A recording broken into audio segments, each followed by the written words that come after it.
start reviewing some of my subs. I've gotten really big into the 8-inch and 6.5 over the past couple years. But I recently started really getting more into the 8s. I just got the new B2 Rage, and I love B2 products. I have for a while, and I've tried, over many years, a lot of their products. So I really wanted to see what this little Rage was. And since I'm big into the 8s now, I wanted to see how it compared against some of the other ones.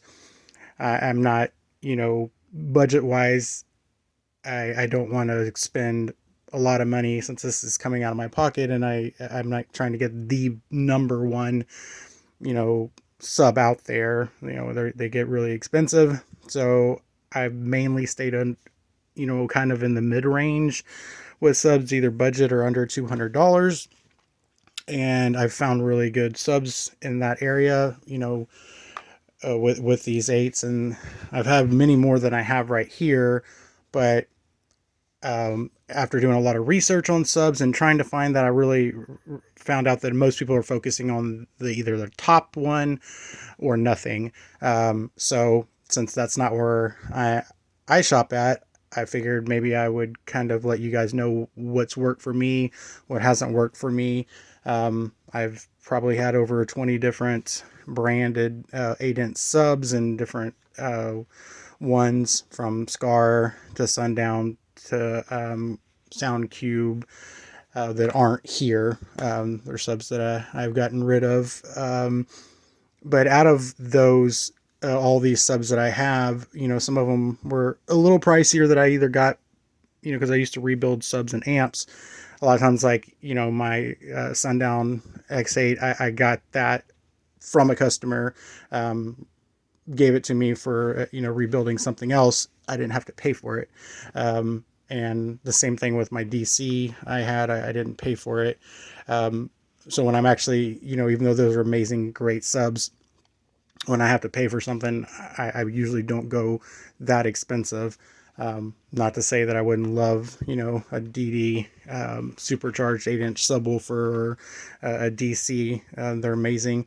But for my price range, I haven't gone that high. So in the under 200 range is really where I've focused on.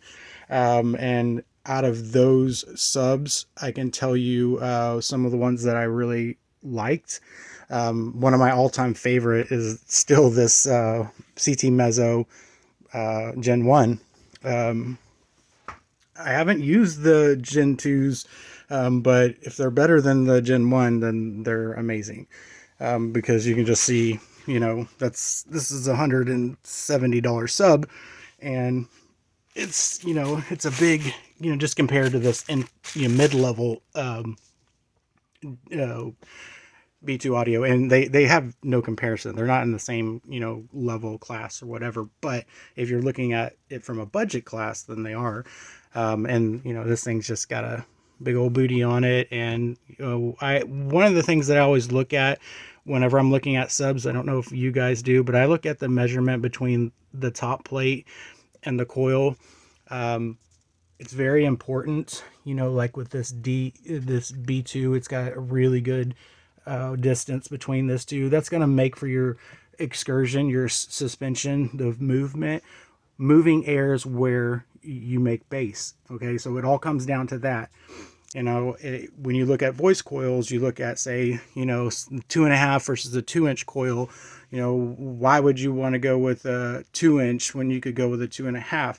And from an engineering standpoint, it makes a lot of sense on a smaller sub, because the smaller that coil is, the more suspension flex that you can have, and freer.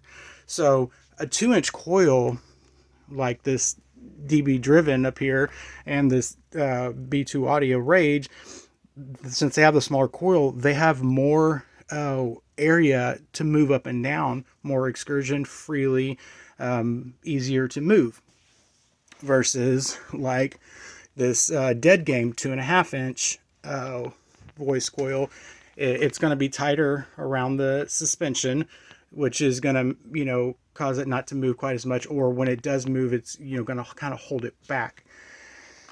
So that's one thing that I really look at. If I want my sub, to move really free and move a lot to create that bass, then a 2-inch voice coil and an 8-inch actually makes tons of sense. So, but I'm going to review this B2 on another video, but right now I can tell you B2 makes amazing products. This sub looks amazing, looks very clean. They, just like on the free air stuff, they don't make any noise. They sound beautiful just on that.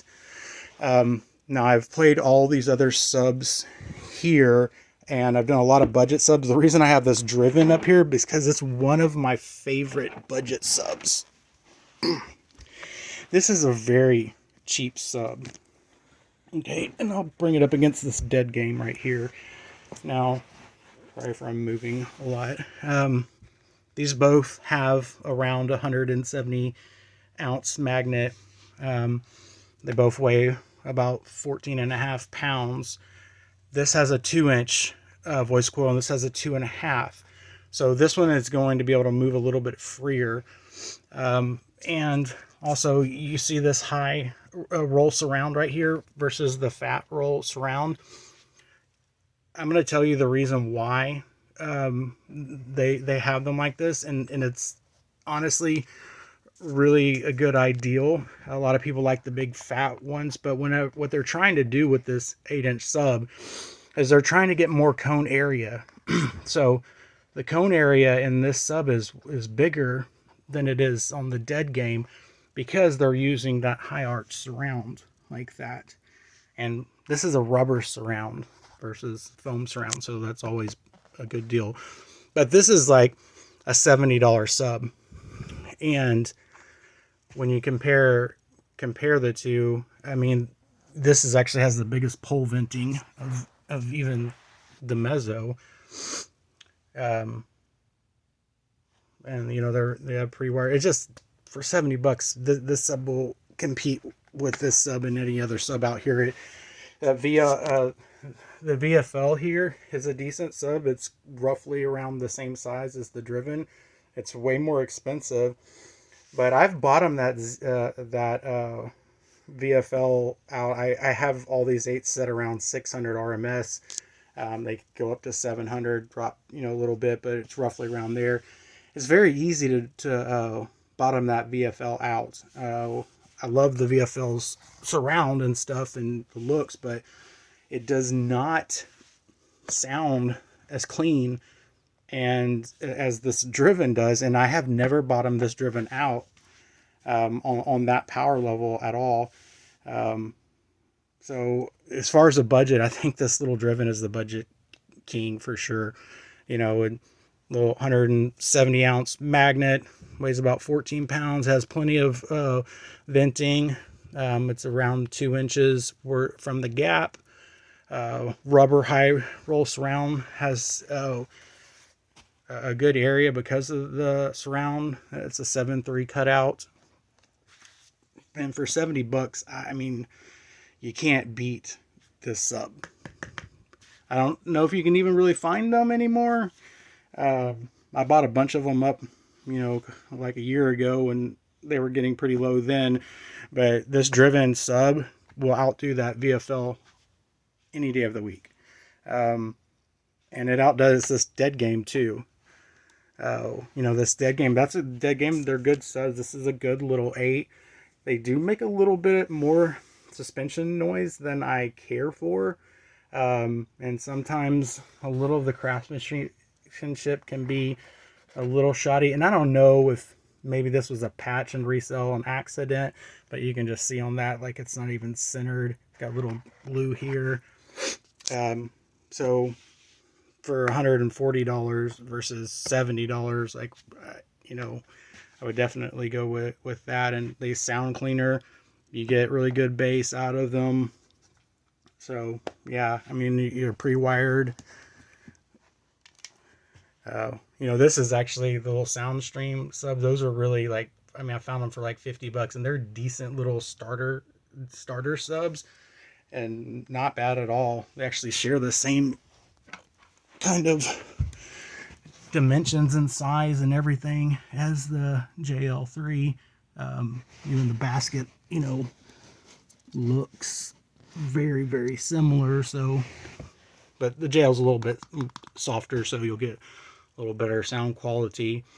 But I mean, my point is, if you're gonna buy that for $50, spend 20 more bucks and get this. It's, just amazing, amazing sub. Nice pole venting. And I mean, like, I've had it on the 700 RMS, and it's taken it all day long. I have it way, everything way turned down on my amp, but I can go up to 2,000 with them.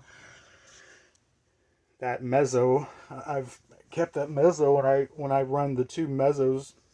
I usually run them right around 1,200 RMS, and they sound beautiful. So this is one of my favorite subs, in the higher level of that. This sub's, $170, but it will compete with the higher echelon subs for the most part, and they sound really good, really clean.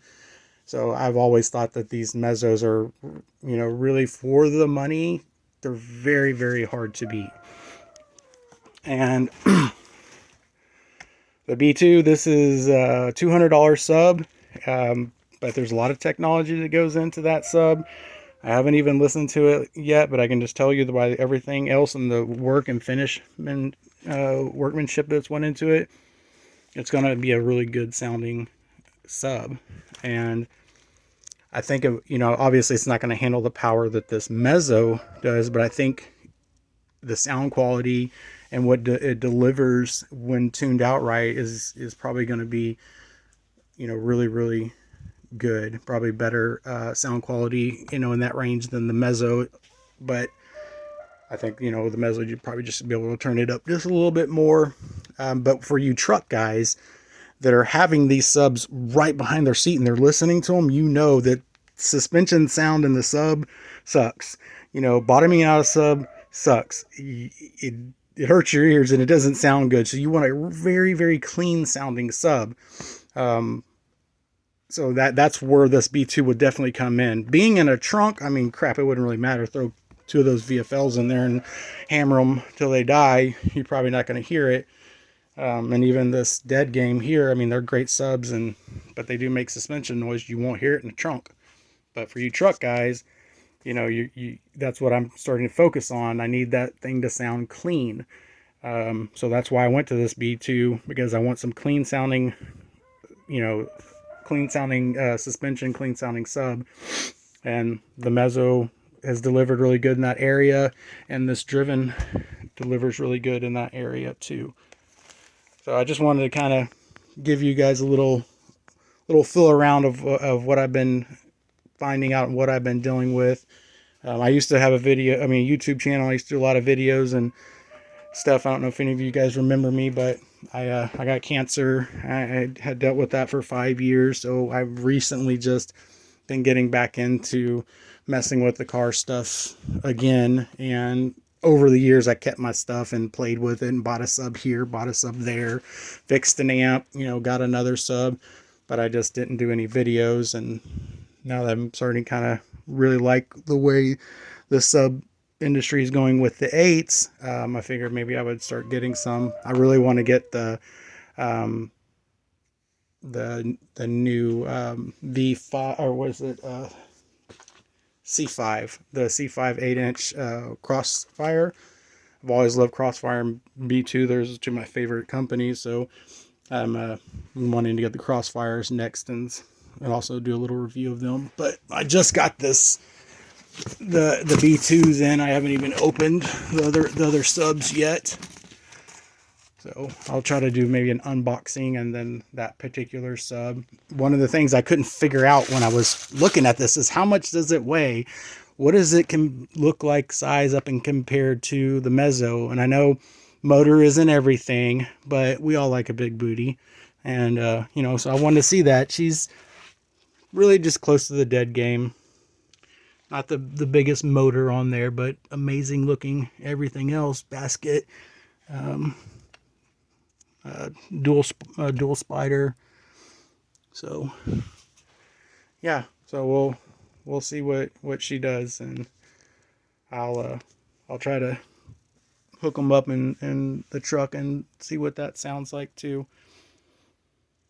But yeah, if you want a cheap, nice 8-inch sub, and you can still find these driven, like I said, $70 for a mid-range SPL sub, you can't beat it. You really can't.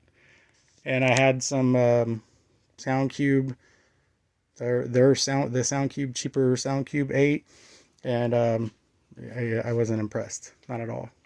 Definitely not up against that driven for half the price. So, not here to tell anybody, that anybody else's product is crap. I'm just saying, for money, what you get, what I found, that's what I'm telling you. And all those other companies, they have good products, and depending on the level, it doesn't matter, you know, what the company is. They all have entry level subs, and they all have really good subs. So it's what can you afford, and what can you get for that price range, and that's what you're gonna have to go off of, and that's what I'm kind of go off here with the under $200 stuff. But all right, guys, I appreciate it. Appreciate you watching the video.